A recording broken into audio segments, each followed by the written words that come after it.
स्वागत, खुशामदीद, welcome to Suhana Safar with Annu Kapoor, सिर्फ 92.7 बिग एफएम। मेरे मेहरबान दोस्तों, एक बार फिर से चलते हैं हिंदी सिनेमा के सुनहरे दौर में, पलटते हैं तवारीख के पन्नों को और जानेंगे उस दौर के कुछ कहे अनकहे किस्से, कहानियाँ, अफसाने। आज जो गुजरे वक्त की बातें और यादें मैं आपसे शेयर करने जा रहा हूँ वो कुछ इस तरह से हैं। आज मैं आपको सुनाऊंगा कि बचपन में हेलन के साथ ऐसा क्या घट गया कि उन्होंने अमरूद खाने छोड़ दिए। फिल्म मेरा साया का एक पॉपुलर गीत, तू जहां जहां चलेगा मेरा साया साथ होगा, ये गीत कैसे बना, कैसे लिखा गया? जुड़े रहिए मेरे साथ, सुनते रहिए सुहाना सफर विद अन्नू कपूर, सिर्फ 92.7 बिग एफएम पर। और शुरू करता हूं आज की महफिल। सबसे पहले बात हेलन जी की। सभी बच्चे बचपन में शरारती होते हैं। हेलन जी भी बचपन में बहुत शरारती थी और इतनी ज्यादा शरारती थी कि पूरे मोहल्ले की नाक में दम कर रखा था। ये बच्ची हेलन को अमरूद बहुत पसंद थे। अब इत्तेफाक देखिए कि पड़ोस में रहने वाली एक एल्डरली लेडी, जिसके घर में अहाते में अमरूद के पेड़ उगे थे, तो जब सीजन आता तो ये बच्ची हेलन चोरी छिपे पेड़ पर चढ़ जाया करती, अमरूद तोड़ लिया करती और उनका आनंद उठाती।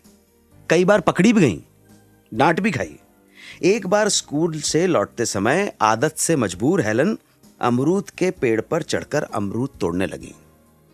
इससे पहले कि वो अपने इस काम को पूरा कर पाती, वो एल्डरली लेडी ने हेलन को देख लिया पेड़ पे चढ़े। इससे पहले भी कई बार जाहिर है कि वो बुजुर्ग महिला मना कर चुकी होगी कि ऐसा मत किया करो, अमरूद मत तोड़ा करो, चोरियां मत किया करो।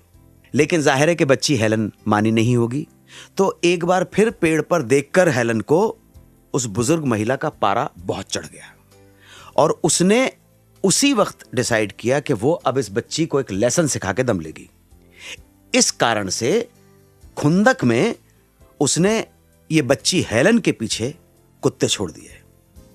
ऊपर पेड़ पे चढ़ी हेलन, नीचे भौंकते हुए शिकारी कुत्ते हटने का नाम नहीं ले रहे हैं। और ये मंजर ऐसा था जिसने ये बच्ची हेलन के छक्के छोड़ा दिए।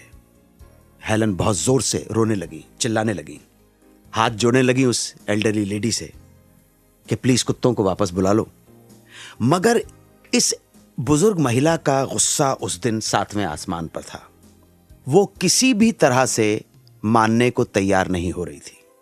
बार बार हेलन गुजारिश करती, कुत्तों को वापस बुला लो, मुझे बचा लो, please help me, please save me. लेकिन इस महिला पर कोई असर नहीं हो रहा था। उस बुजुर्ग महिला ने, बुढ़िया ने साफ साफ कहा, जब तक तुम मुझे इस बात का प्रॉमिस नहीं करोगी कि तुम मेरे पेड़ के अमरूद के फल चुराओगी नहीं, तब तक मैं अपने कुत्ते वापस नहीं बुलाऊंगी। बच्ची हेलन, अमरूद बहुत पसंद थे, लेकिन ये पसंद उसे बहुत महंगी पड़ रही थी, बहुत भारी पड़ रही थी, जानलेवा पड़ रही थी। इस वजह से ये बालिका हेलन ने माफी मांगी और साथ साथ वादा किया कि वो अब कभी भी ऐसी गलती नहीं करेगी। आप ताज्जुब करेंगे, हेलन के इस वादे और माफी के 3 घंटे बाद उस बुजुर्ग महिला ने अपने कुत्तों को वापस बुलाया। तब कहीं हेलन पेड़ से नीचे उतरी और जान छुड़ा पाई। इस सारी घटना के बाद हेलन जी इतनी डर गई थी, इतनी पैरानॉइड हो गई थी, ऐसा खौफ, भूत दिल में समा गया था कि अमरूद चुराना तो दूर, उन्होंने सारी जिंदगी अमरूद खाने ही बंद कर दिया। 92.7 बिग एफएम पर आप सुन रहे हैं रेडियो का number 1 show Suhana suffer with Annu Kapoor.